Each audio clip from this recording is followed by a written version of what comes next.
What is up, wrestling fans? Welcome to the first of two Pay-Per-Viewpoint editions of the Smark Out Moment Smack Talk podcast coming today.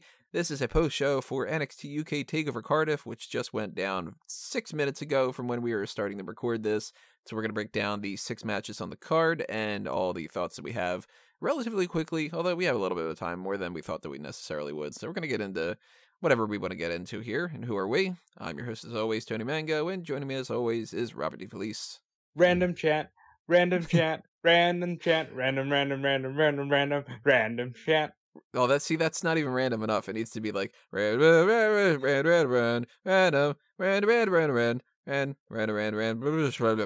then you're like, wait, what the fuck was even the last word? Take your shoes off. Yeah. Take your shoes off if the chant is whatever, and there's no cadence. See, this is why we need you, Callum. Yeah. You gotta explain these chants to us, because they're weird for us Americans. Different languages, even though it isn't. But I'll say it's totally a cool environment that I want to experience one day. Yeah, it'd just be a fish out of water. But that is one of the best things about this whole thing was the crowd was super pumped. You could tell that they were having a lot of fun having a takeover over there. And we had start to finish hot crowd, which really made this quite interesting for me, and in a lot of ways kept me from being bored when I would have been more bored. Yeah, the crowd can really be helpful. We started off the night with a pre-show. The pre-show was uneventful. It was just, the typical kind of like, here's the card, here's some information leading up to it. Nothing to really keep in mind. The only thing was, and actually we'll probably get into it a little bit, but they confirmed what Cesaro was up to. So I still like these better, though. I still think that half an hour of breaking down the card, you don't need to really watch it, but if you want to watch it, you can. Just kind of get filled in, is so much better than an hour or two of WWE wasting time on the regular main card kind of things. Main show ones. Main roster. That's what I should say. Eventually get there. Main whatever. Main lobster. That's what I'm going for. Rock lobster. Dwayne The Rock Johnson. Yeah, so the first match of the night was Noam Dar defeating Travis Banks. Not bad, but I have nothing at all to say about it. At about this time, CM Punk was discussing his rise in WWE, so I was not paying attention to this match at all, and I have nothing to say about it. I apologize. I'm sure it was great. Noam Dar is great. I'm glad he won. And yeah. Yeah, it was good. Thumbs up. Whatever. So if you have more to say about this than what we necessarily do, make sure that you drop your comments below. Tell us what you think about these matches and our commentary on the matches and everything else that we are talking about here. And when you're over on YouTube, go ahead and hit that subscribe button if you haven't done that already, and ring that little bell for notifications, because that is when you'll be aware of when we post the next videos that are going to be coming up. And that one will be All Out, which we'll get into a little bit later on, but just a quick reminder about that. Let's see. We went to what Cesaro's whole setup here was an open challenge. And instead of doing what they normally do, which is somebody comes out there, they cut a promo, they say, oh, I got an open challenge, and who's going to meet it? They did it backstage. And Ilja Dragunov came over and basically just said, me. And Dragunov came out, and he's the one who called out Cesaro then, which is very counter to what would make a whole lot of sense to me, but wasn't a big deal. And they had a match that I thought was a step up from Dar and Banks. Oh yeah, from what I saw of this, it was pretty well done. Cesaro legit swung this dude for 40 seconds. 40-second rotation. That was the best part of the whole thing for sure. Cesaro looks at home, and it looked like a different style of match for him. And it must have been really fun to get back to your roots, and Cesaro's great. Dragunov, this was better than the match I saw him in on Wednesday. Maybe he's pretty good too, but go Cesaro. Cesaro looked huge too. Yes. And anytime that these people from the main roster go elsewhere, you really kind of get a reset of being these guys are pretty big, or everybody else is just pretty small. Or like Adam Cole in the Rumble, where you go, oh shit, he's small. Right. Like, yeah, you're like, since when was Adam Cole 4'3"? And then you're like, wow, he's standing next to Braun Strowman, who's like 9'11". So yeah, sometimes that disparity is really kind of strange to see. Cesaro just looked beefier. He looked like $1 million, and Cesaro won, which I was a little bit surprised about. I thought that this was going to be, and this, I'm going to say this for another thing later on. I thought that this was going to be their attempt to like crown somebody another, like look forward to this guy challenging Walter type of thing, and they kind of put him over a little bit at the end with Cesaro giving him the handshake and all that, but Cesaro still won. So I'm wondering if maybe you agree or disagree about this. If they had the idea in mind and then they were like, but we don't want our main roster guy to lose. they could have. But ultimately, I think this is just like I had said on the previous show. Finn Balor showed up in Blackpool and just did the fucking match. And that was it. And it was like, cool. You know, and yeah, that's it. I think Cesaro just showed up to elevate talent for a night. And it, you know, was cool. Do you think that they're going to have 6 going forward? This is the first one that we've had 6 in a long, long time. They are going to get 2-hour NXT episodes and stuff, so they're going to work that into the mix. Maybe that'll be dragging that out a little bit more. Maybe it won't, but yeah, I don't know. I think they should. I've often said that I thought the match limit at takeovers was kind of you know, they could always use the extra match. Look at this most recent takeover, Toronto, where it was like, put the damn breakout tournament on the show. You can do both. Yeah, just maybe not every match needs to be 45 minutes long or so. Walter. So Cesaro wins that.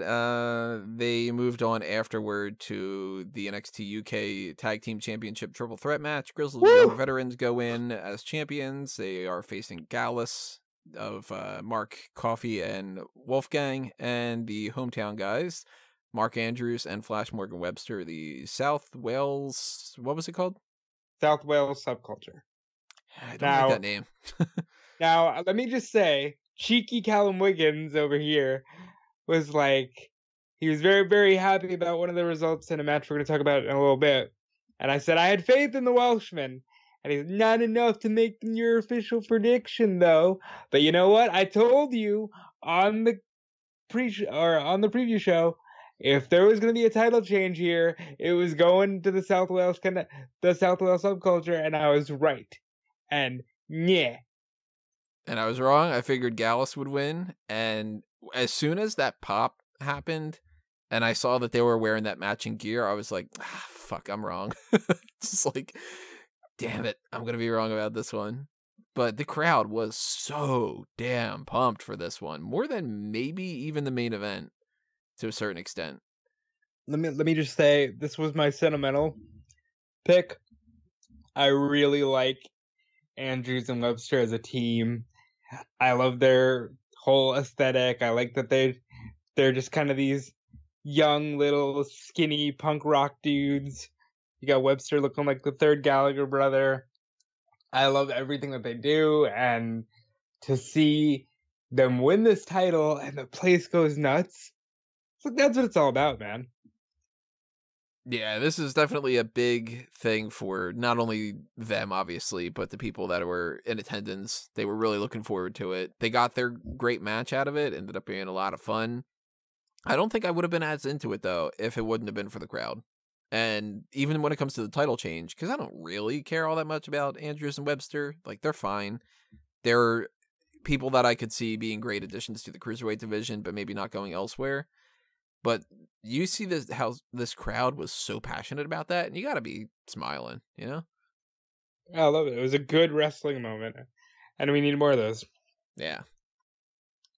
And if you want more of a lot of different things, at least when it comes to Smark Out Moment, hit up that Patreon. Patreon.com/SmarkOutMoment. Toss $1 or $5 or whatever our way, and that'll help us keep the lights on and help motivate me to be able to take the time to be able to do things. going forward. And another way that you could do that is the merchandise shops on TeePublic and Redbubble for Smark Out Moment, Fanboys Anonymous, and a Mango Tees. Not just Mango Tees. I don't know who's running that one. We'll talk about some more of that a little bit later on.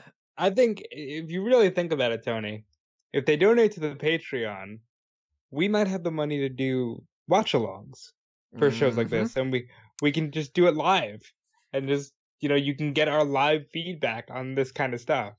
If you donate enough, we could maybe do a watch-along things. I don't know about how we can pull that off with like the audio side of things, but at the very least, that would give me the ability to look into doing that. Or if not that, live post shows. And that would be something that you guys can interact with, and something that would be a lot easier on me for the editing time frame. Like right now, it's 5:15, and you probably won't be able to hear this until around the time that All Out comes up. So keep that in mind, everybody. Let's move over to the last man standing match, Dave Mastiff versus Joe Coffey. I was disappointed with this. There were certain things that I really enjoyed about this.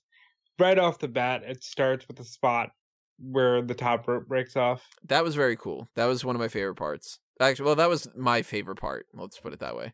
Do you know why the top rope broke off, Tony? The Irish Whip. Yeah, but why is that? Placating the Irish people in the crowd. because Dave Mastiff is massive. Good old massive Dave Mastiff. Massive. He is a massive boy. He is a brute of a man, and they need to capitalize on the sheer size of him. I think the kendo stick should be replaced by the cricket bat. That looked like it really hurt. I think that they should make it a point to familiarize the weaponry for any area that they're in. You know how like every once in a while WWE will do something where it's like the Tricker Street fight, or like the Miracle on 34th Street fight, or the Nashville something or other. Like they kind of just like goof around with that kind of stuff. If they do like NXT Canada, they should have people breaking bottles of maple syrup over each other's heads. Or hockey sticks. The hockey stick things. Have like NXT Asia, NXT Africa, NXT whatever. Like just change everything based off of what that is. And that would be amazing. That'd be such a fun little, tweak to all those things. This was a really cool addition of that. Like, I thought that the cricket bat looked really brutal, and it played to the culture. Now, skipping a little bit, actually, I'll skip totally right towards the end. I love the shot of them fighting where the pre-show is being held, and you get the light shining in the background, and just the way that was shot, it was such a different shot for a WWE show. I didn't pick up on that. Yeah, I'm a weird person like that. Like, I get into the shots and the aesthetic of things, and I really enjoyed that moment. And that table smash, let's be clear, the announce table did not bust. Yeah. But it looked so fucking painful. That looked like it was supposed to potentially crash, and it didn't, which made it hurt worse. It looked so painful. I will say, though, I'm really underwhelmed with not the direct end of this, but the spot that led to the end. So what happened is they fall off the stage, they land on the tables and all that, and then they're both trying to get up by leaning on these travel cases, and Coffey kicks it out at the 9 count, so Mastiff isn't able to use that to get his footing, and he loses. Now, I like the travel case thing. What I don't like is the spot. It felt underwhelming. And what I also don't like is I don't think that Joe Coffey winning this was the right decision. Oh, we talked about that on the previous show. We both felt that Dave Mastiff would be a good, credible babyface challenger for Volter. And I think he should have won here. That being said, it made Coffey look really tactical and smart. So I enjoy that aspect of it. And, Dave Mastiff got those massive tree trunk legs. He couldn't stand up without something to support him, and he was down. I'm looking at my notes. God damn it. I've got Davon, get the tables. And I didn't write this down on the wrestling news thing, but I did write it separately. It was awkward when the people during right around like the end of the thing, they were chanting, Dave, Dave, Dave. And I'm like, that's bland. Oh yeah, Dave, Dave. It should have been some kind of take on like Blitzkrieg Bop or something. Just like, let's go Mastiff. Sounds better than Dave, Dave, Dave. I'm like, Oh, that's what you Dave. Yeah, that's what you chant when somebody's like chugging a beer. Dave, Dave, Dave. Ah, you fucking chugged it. And I also have a note. I forgot that I wrote this. You got to know what a crumpet is to understand cricket. I fucking love Ninja Turtles. This movie's so good. Yeah, so I was underwhelmed with this match. I thought that they made the wrong decision. And I gotta say, that still was better off than the NXT UK Women's Championship match. Toni Storm going in as champion against Kaylee Ray. Slow, tedious, could not get into this match. But the next thing I knew about it, I'm like, the fuck? Kaylee Ray wins the title? That's lame. Okay.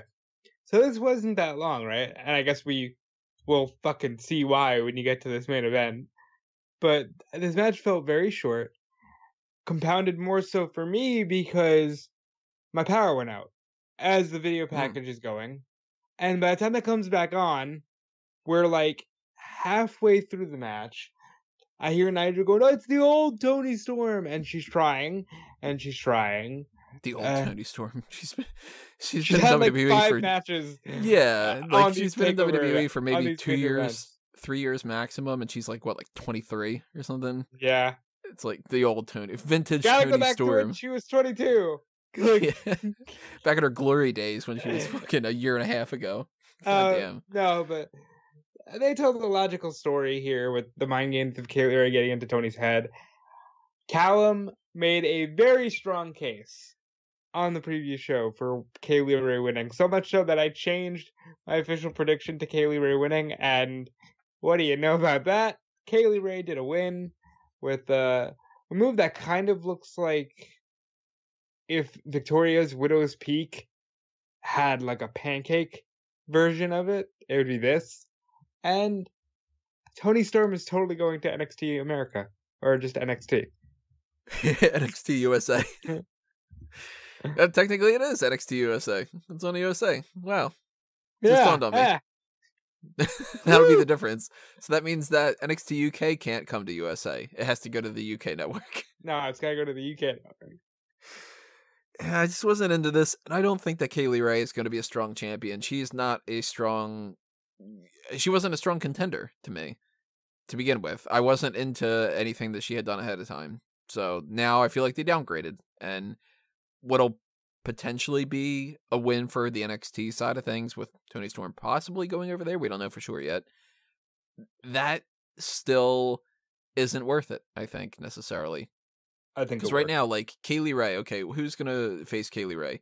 Well, Piper Niven, Tegan Knox, and Xia Brookside are the 3 that are like the main possible next options. Kaylee Ray versus Piper Niven? I don't care. Kaylee Ray versus Xia Brookside? Don't really care about that either. Kaylee Ray versus Tegan Knox? Tell you what I'd care a lot more about. Tegan Knox versus somebody else. It's Kaylee Ray is the downside to that. I feel like she should be a transitional champion, and I'm kind of already waiting for her to drop the belt. But I hope I'm proven wrong. It'll be alright. I think she'll just drop it to... My guess is Piper, but also they showed Tegan in the crowd, so maybe Tegan. But I think Tegan's been doing more on the American side of things. She has, but then again, maybe that's just because she lives there. I think she lives there. Yeah, but if she lives here, then work here, you know, like. Yeah, well, I think that they're not working in a capacity that I think that makes the most sense. I think that they're spreading themselves really thin as it is.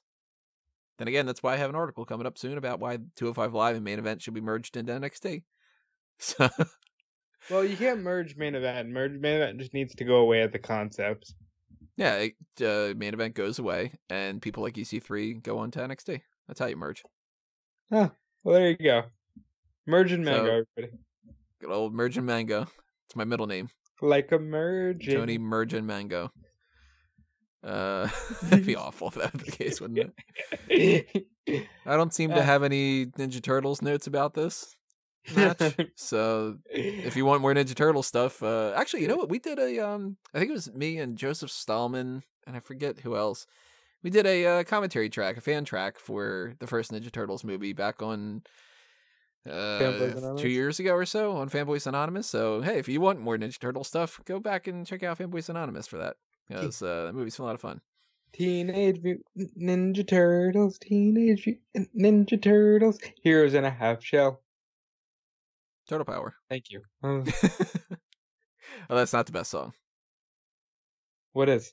TURTLE Power. I could talk more about that than Kaylee Ray. Head on over to fanboysanonymous.com for movie stuff, comic book stuff, video game stuff, whatever I get a chance to do. CM Punk mentioned he wanted to play Casey Jones again today. Really? No, he's not a Casey Jones in my mind. I forget what I did a fan cast for Casey Jones before. It was the dude who played Claire's boyfriend on season 2 of Heroes was my choice for Casey Jones. Can't remember his name. That's a deep cut. I can't remember anything about Heroes right now. Yeah, well, this was a couple years ago, back when I used to do fan casting on Fanboys, which was called, of course, Fanboys Cast, because I gotta throw that in there.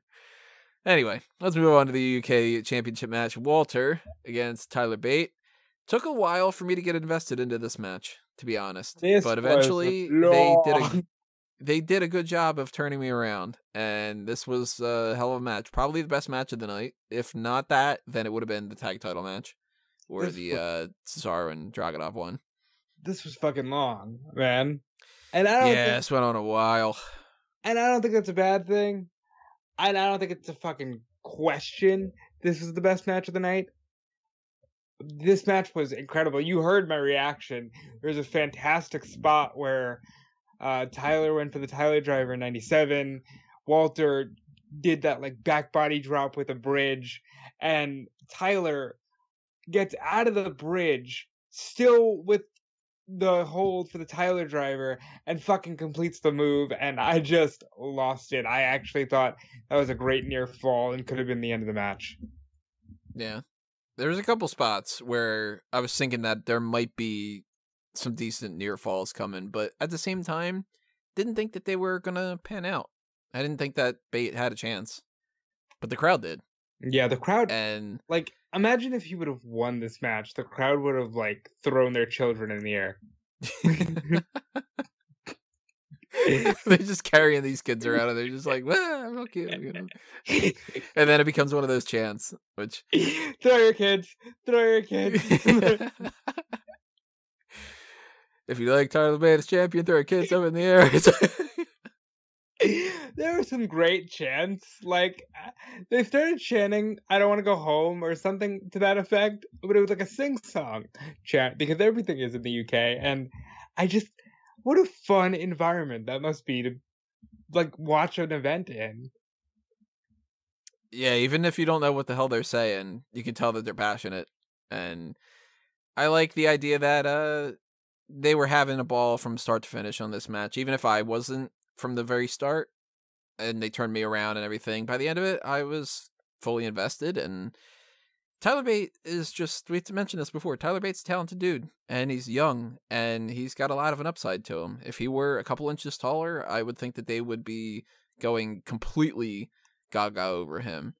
And here's something that it might be a little bit of a controversial opinion. I think that it's doing him a disservice to be in NXT UK, because he has already been the champion, and he's already at that ceiling of being a big fish in a small pond, where if he stays there too long, like, what's he going to do? He's going to perpetually just not be winning anything. And it might do him better to go over to, like, the Cruiserweight division, or to be able to fight for, like, the North American title and kind of, like, rise back up, you know what I mean? Well, lucky for you, it totally looks like that was a send-off. It definitely seemed like it for all three of them. Yeah, because we know Pete Dunne is going. Yeah, Pete Dunne's been in NXT for 10 weeks, something like that. Yeah. Maybe less than that. They did that for the build up to TakeOver Toronto, and they don't seem to be really backtracking on that all that much. He's been sticking around with NXT quite a bit and hasn't done anything with the UK side of things. They brought up Rhea Ripley. Yeah, which Rhea makes Ripley all moved the over. sense in the world. It seems like Toni Storm. It seems like Toni Storm. So they're calling out like almost like the first class of NXT UK, where it's like, okay, Mustache Mountain, Pete Dunne, and the two girls that really cornerstoned the women's division. And I'm okay with all of that. I think all of that is a good move. And then they're gonna randomly throw in like, and Ashton Smith, and people will be like, what? Yes, like, Ashton really? Smith, Ashton Smith. Who hasn't won a single match? Oh, like, okay, yeah, whatever. But I could see a lot more crossover. I still 100% think that extra hour is being underestimated, and that they're gonna in a couple of months be like, oh fuck, we got to bring in more people and do something like that. Let's talk So about Triple H. if they are planning that ahead of time, then the people from the NXT UK side of things, I mean, at any point, they're doing those tapings well in advance. And when you do like a 2-3 day kind of taping schedule, I mean, outside of them wrestling for Progress or those other kinds of promotions, you could easily throw in Imperium in an episode of NXT, you know? Well, let's talk about it. Triple H flat out said, you're going to see the UK stars on the USA show. He flat out said it. Yeah, so all the more reason to expect Toni Storm and all them to go over. And I think, especially Toni and Pete and Tyler, I like Rhea, and I think she'll do great. I'm not crazy about Trent, but I think all 5 of them will do great in NXT when they decide to move them up. It's not a move up, but like move them overseas, I guess, because it's not really a move up. It will just feel that way because more people watch the mainline NXT brand. I look at it almost as a diagonal move up, where you're moving over and you are moving slightly up because, let's face it, NXT does have more viewers, and they're going to have a lot more with the USA Network thing than NXT UK does. So it's definitely an upgrade. But NXT UK is still trying to make itself seem like it's on par, so it's not the same as being like, wow, you went from jobbing on main event to winning the championship at WrestleMania or anything like that, you know? Well, kind of like the way that like when Buddy Murphy and Ali went from 205 Live over to SmackDown, everybody called it a call up, and it was like, well, it's not really a call up, because technically speaking, 205 Live is supposed to be on par with Raw and SmackDown. It just isn't. And everybody knows it, you know? I look forward to whatever they're going to do. Yeah. And now we're in this position where Walter is still the champion. And good old Massive Dave Mastiff did not win that match. And Ilja Dragunov did not win his match. So the two people that I thought were the next in line to be potential challengers don't look as strong to me. And I think that that's a mistake. I think you're getting Gallus Imperium. Interesting to note, Gallus didn't eat any pinfall in the tag match, and Joe Coffey did win. I don't like Wolfgang, but I think you're getting Gallus Imperium. The only problem I have with that is the stupid addition of Alexander Wolf now puts it at an odd number of a matchup because it's 4-on-3 instead of 3-on-3. Unless that is the point where they want to have Gallus against the other 3 and keep Walter out of the mix. That way, like, over the next couple of tapings, they do, like, it's Wolfgang against Wolf. And it's Mark and Joe Coffey against Eichner and Bartel, who used to be European Union. And then they kind of play along with that. Then they do a 6-man tag. And then it ends up being like Joe Coffey challenges Walter for the title sometime around Christmas, November or whatever. And then, because, I mean, the likelihood that there's going to be another NXT UK takeover in the rest of the year is very, very slim. I'd do it in December. If they get a chance to. That would be when they could do it. Do it whenever AEW announces their next pay-per-view. You They wait until fuckers. like 10 minutes beforehand. They got some kind of stooge in there that just goes like, all right, they're planning on doing it for this day. Then they're like, oh, look at that NXT UK TakeOver and fucking Performance Center. December 9th. All right. It's AEW Starcast Cade and NXT UK just goes, all right, we're going to Ireland. NXT UK TakeOver Belfast. Boom. Go. And then they have Sheamus come in and It's a shameful thing. So, how you feeling about this takeover event? I had thumbs fun. up for me. Thumbs up. Yeah, I had fun. Today is fun. It's stressful, but it's just like wrestling is fun. I'm feeling good. We kept this one short and sweet and good to eat, and I'm having fun. Short and sweet, good to eat. Short and sweet, good to I don't even fucking like that song that much, but it's stuck in my head.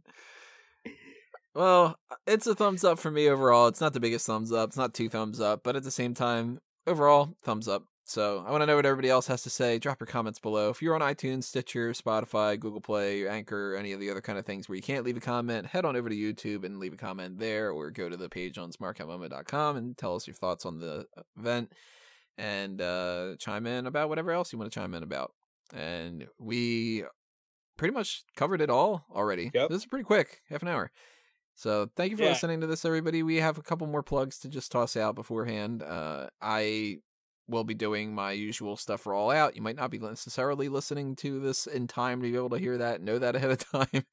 But live coverage of All Out, we're going to be doing a post show for that. So stay tuned for that afterward. And everything else you'll find, eWrestling News, Bleach Report, smarkoutmoment.com. I got all that crap going on. Rob's got his stuff as well, though. All right, I'm on Twitter and Instagram at DudeFleece, and check out Fightful.com. I'm all over the page, doing results, doing recaps of the StarCast shows. It's been a great weekend of pro wrestling. Can't say that enough. Yes, it's exhausting, but I genuinely love when this community comes together, and it's just a lot of fun. So check out all my stuff. Check out Fightful. Check out WrestleZone. eWrestling News, as Tony said. And yeah, just have fun.